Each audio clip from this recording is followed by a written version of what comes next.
लोकसभेच्या निवडणुका जशा जशा जवळ येत आहेत तसे तसे महाराष्ट्राच्या राजकारणामध्ये नवे नवे बदल आपल्याला पाहायला भेटत आहेत।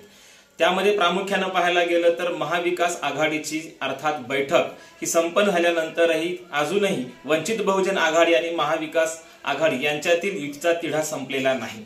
एकीकडे आपण पाहतोय की काँग्रेस आणि राष्ट्रवादीने खरंच वंचित बहुजन आघाडीला धोका दिलाय का किंवा या संदर्भाने कुठल्याच जागा त्यांना आजतागायत दिलेल्या नाहीत। आणि मग अशा प्रसंगी शरद पवार असतील, उद्धव बाळासाहेब ठाकरे असतील या दोन नेत्यांकडून आणि नाना पटोले या महत्त्वाच्या काँग्रेस, राष्ट्रवादी आणि शिवसेनेच्या नेत्यांकडून वारंवार बाळासाहेब आंबेडकरांची कुठेतरी बाळासाहेब आंबेडकरांच्या बाबतीमध्ये त्यांची भूमिका कुठेतरी चुकीची आहे काय पाहूया त्या व्हिडिओच्या माध्यमातून।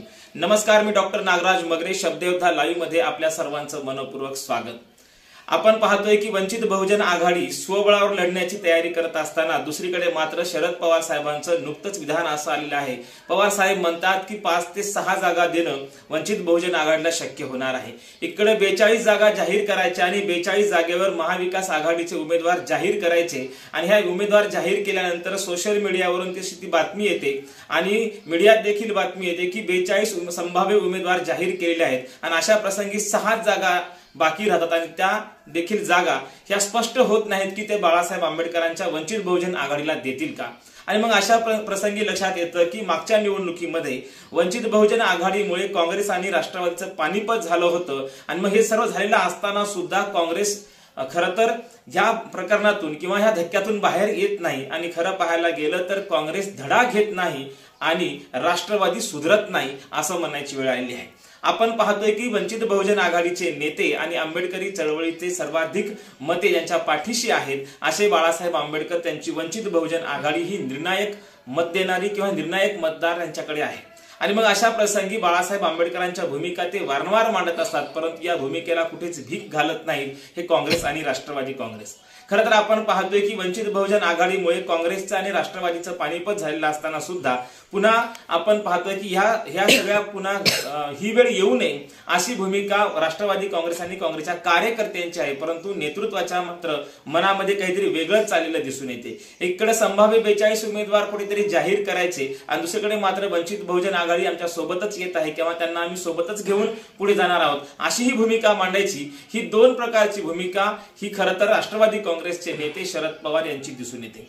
आपण दुसरीकडे पाहतो की नाना पटोले असतील किंवा इकडे राष्ट्रवादी काँग्रेसचे शरद पवार असतील किंवा शिवसेने उबाटा गटाचे नेते बाळासाहेब ठाकरेंचे सुपुत्र उद्धव बाळासाहेब ठाकरे असतील, या तिन्ही नेत्यांनी किंवा तिन्ही प्रमुख नेत्यांनी आज तागायत वंचितला आम्ही जागा किती देणार हे जाहीर केलेले नाही। पण जसंही बाळासाहेब आंबेडकरांनी स्वबळाची भाषा बोलायला सुरुवात केली तसंही या पक्षाने आपलं रूप बदललं आणि मग लगेच प्रतिक्रिया मीडिया समोर देताना शरद पवार म्हणतात की आम्ही 5 ते 6 जागा देणं आम्हाला शक्य आहे। आणि मग हाच धागा पकडून शिवसेना शिंदे गटाचे नेते आणि आपल्या महाराष्ट्रातले एक शिक्षण मंत्री असलेले आणि सर्वात महत्वाचे नेते म्हणून महाराष्ट्रात गणले गेलेले दीपक केसरकर साहेब म्हणतात की त्यांचं असं म्हणणं आहे की वंचित बहुजन आघाडीचा योग्य सन्मान हे खरं तर काँग्रेस, राष्ट्रवादी आणि उबाटा करत नाही। हा योग्य सन्मान झाला असता तर ही वेळ आली नसती आणि म्हणून हा योग्य सन्मान करावा असं त्यांना देखील वाटतं।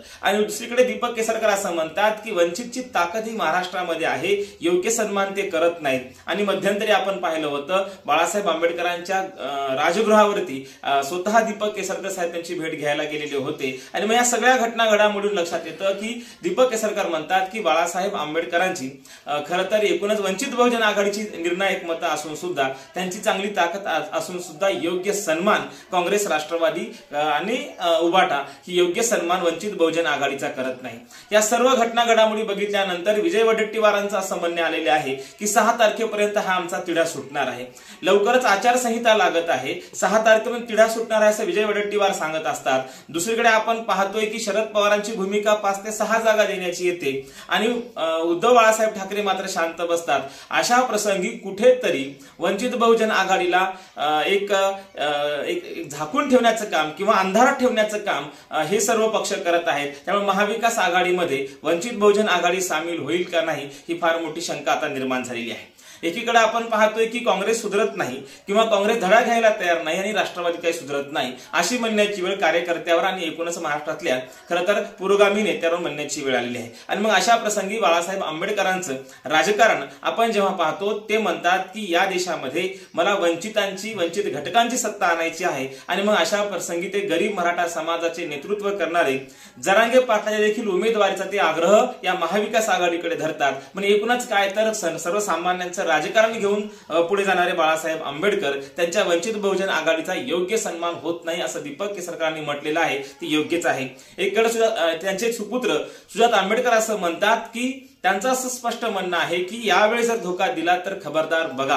म्हणजे एकूण हे चित्र लक्षात येते की कुठेतरी काँग्रेस, राष्ट्रवादी आणि उभाठा ही वंचित बहुजन आघाडीला धोका देऊ शकते असा देखील प्रश्न आपल्या समोर निर्माण होतोय। ही आपल्या सुजात आंबेडकरच्या बोलण्यावरून तरी लक्षात येत आहे। एकूणच काय तर जालनामधून जरांगे पाटलाला उमेदवारी द्या, सर्वाधिक ओबीसी उमेदवार द्या अशी 8 पक्षाकडे आणि या महाविकास आघाडीकडे बाळासाहेब आंबेडकर ठेवतात आणि मग या दोन्ही अटी तर मान्य होतच नाहीत, त्याहीपेक्षा त्यांच्यासोबत कुठेतरी धोका होतोय काही शंका यायला लागली। कारण एकीकडे शरद पवार साहेब म्हणतात की 5 ते 6 जागा देऊ, विजय वडेट्टीवार म्हणतात की 6 तारखेनंतर तिढा सुटण्याची दाट शक्यता आहे आणि या सर्व घडामोडीकडे बारीक लक्ष ठेवून असलेले शिवसेनेचे नेते शिक्षण मंत्री दीपक केसरकर म्हणतात की वंचित बहुजन आघाडीचा योग्य सन्मान होत नाही।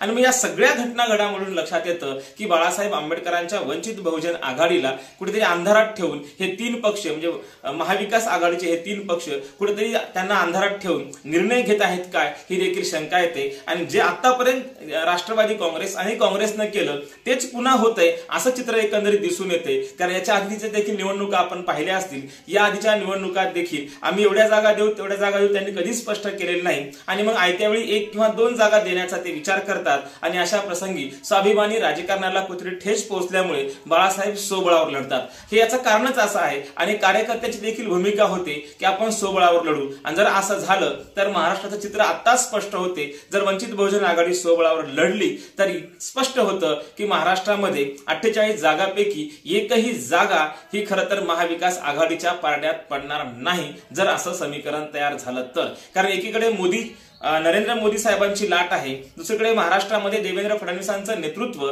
आणि मुख्यमंत्री म्हणून एकनाथ शिंदे यांनी केलेले धूमधडाक्यात केलेले कामं आणि हे सर्व कामं केल्यानंतर आणि दुसरीकडे अजितदादा पवार यांचे धडाकेबाज निर्णय, मुख्यमंत्री धडाकेबाज निर्णय, या सर्व याचा विचार करायला गेलं तर हे आव्हान खरं तर महाविकास आघाडीला पेलण्यासारखं नाही।